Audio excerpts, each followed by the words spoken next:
Amigos, Alex Comunica, la caja de Pandora. Seguimos en el Congreso Internacional de Montserrat, que está reuniendo de los mejores ponentes y conferenciantes que hay en el mundo, divulgadores, investigadores sobre temática, fenómeno ovni y extraterrestre.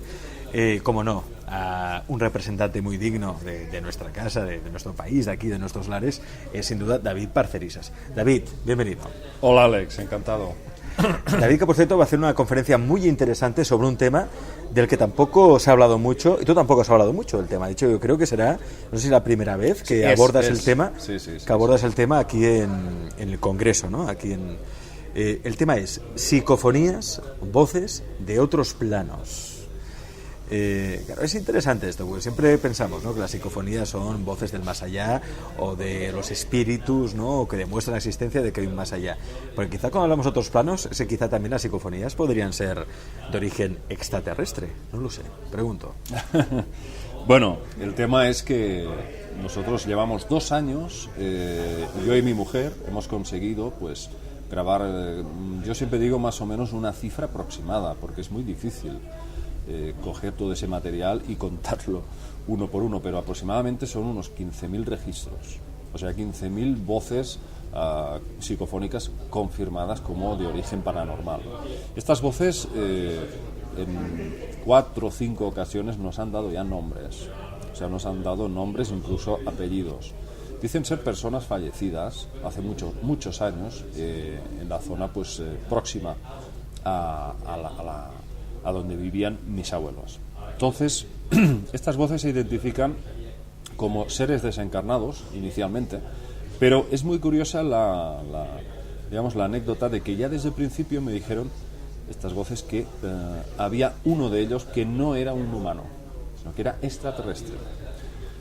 Y este ser, tuvimos una muy mala entrada, entramos con el pie izquierdo de alguna forma, porque yo pregunté si quería darme un mensaje, ¿no? Digo, bueno, si este supuesto ser extraterrestre está aquí y lo podemos escuchar, que por favor me diga algo.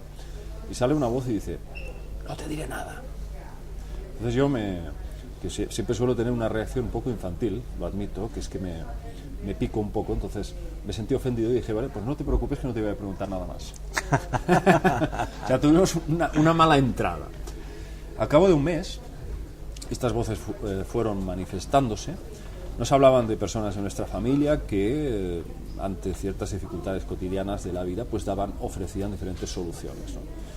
Y en un momento dado pues me dicen, yo vuelvo a decir, y este ser, a ver, ¿cómo se llama? Dadme su nombre, ¿no? Y aparece una voz y dice, es Enki. Enki. Enki. Me quedé, digo, bueno, esto es imposible. O sea, Enki era dentro de la mitología sumeria, uno de los principales dioses en el panteón sumerio de veneración, ¿no? Era un ser, siempre en los textos, en las tablillas se hablaba de él como un ser benévolo, asociado al conocimiento, a la transmisión del conocimiento, ¿no? Incluso se le asocia también con otro dios llamado Oannes, ese famoso hombre mitad humano, mitad pez, ¿no?, que surge de las aguas del Golfo Pérsico para dar el conocimiento al hombre, ¿no?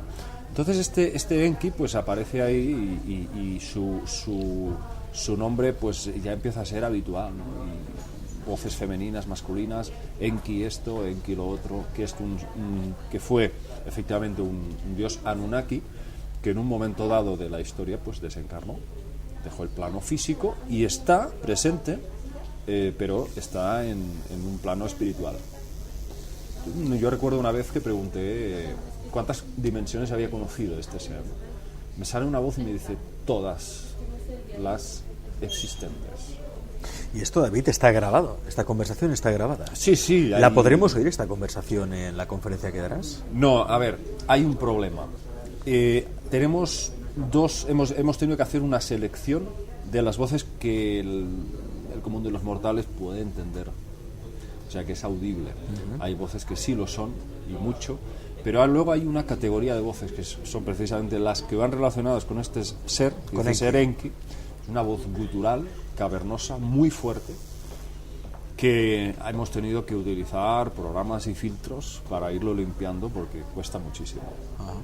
Pero pone los pelos de punta. Una vez te acostumbras ya está, pero las primeras veces que lo oyes francamente impone. Es una voz así, es una voz como dentro de una caverna. ¿No?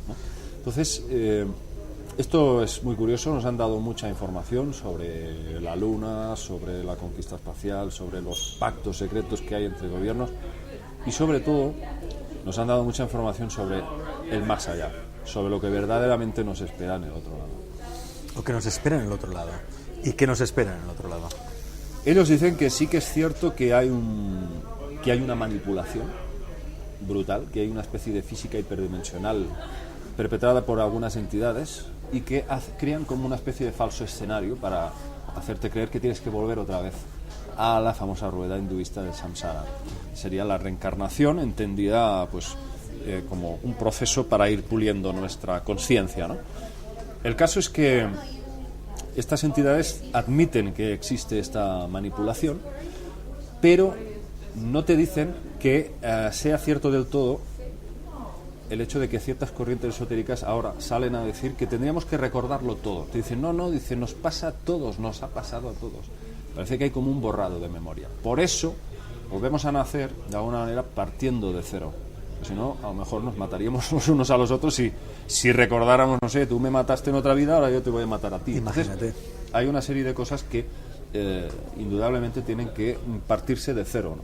Pero ellos no hablan de un borrado total, sino que llega un momento que cristaliza todo ese conocimiento, todo ese bagaje espiritual en un momento dado y entonces recordamos, ¿no? Entonces, bueno, el tema es muy largo y muy complejo. Vamos a una especie de limbo donde se nos reprograma y volvemos a la vida. ¿Nos reencarnamos otra vez o cómo sería? Esto sería la parte de manipulación, que es lo que estos seres denuncian. Estos seres lo admiten todo esto. Y luego ellos dicen que no hay que ir al túnel. Que lo del túnel es una trampa. Porque tú, si eres un ser consciente, crees en ti mismo, tienes la suficiente autoestima y crees sobre todo en tus cualidades como ser, simplemente apareces en el sitio que a ti te pertoca una vez muerto. Pero en el momento que tú tienes que cruzar un túnel para ir hacia... Esto es una física hiperdimensional perpetrada por entidades larváticas muy inteligentes que son capaces de hacerte sentir culpable. Estos seres son capaces de, digamos, chantajearte emocionalmente, decir, bueno, es que tú en esta vida no has acabado de aprender tal lección, tienes que volver a reencarnar otra vez. Entonces, claro, uno dice, vale, muy bien, puede haber esta manipulación, pero ¿para qué sirve? Pues en teoría sirve porque estos seres se alimentarían de nuestras desgracias y avatares continuos, vida tras vida, absorbiendo nuestras energías que segregamos a través del dolor y del sufrimiento. En nuestra desgracia es su alimento. Exactamente.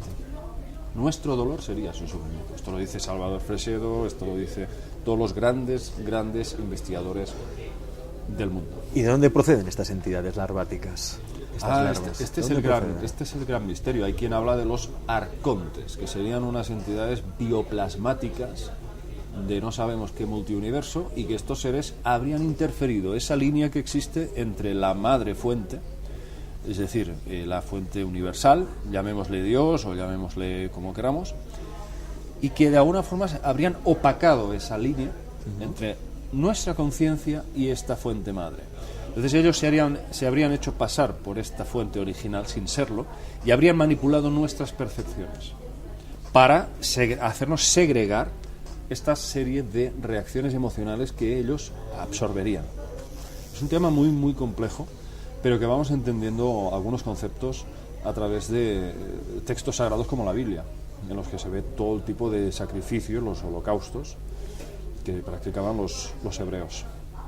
¿Y qué podemos hacer ante estas entidades larváticas que se alimentan de nuestro sufrimiento? No sé cómo podemos librarnos de ella, independizarnos de ella, porque somos como esclavos, ¿no?, a su merced.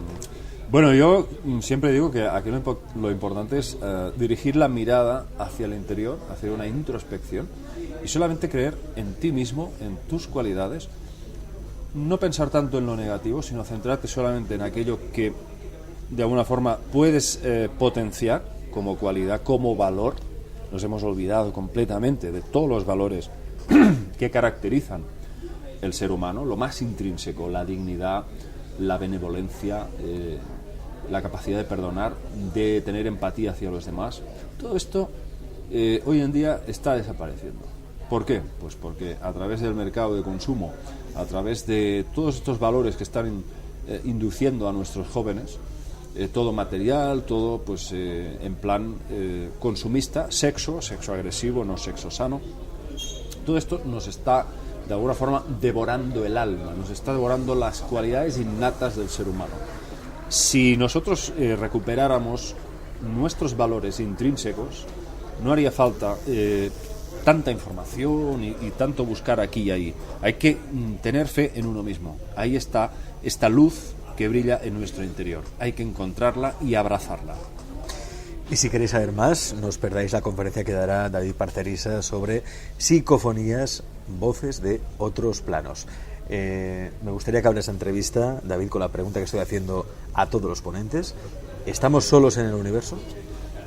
No estamos solos, nunca lo hemos estado y nunca lo estaremos. David, muchas gracias. A ti, Alex.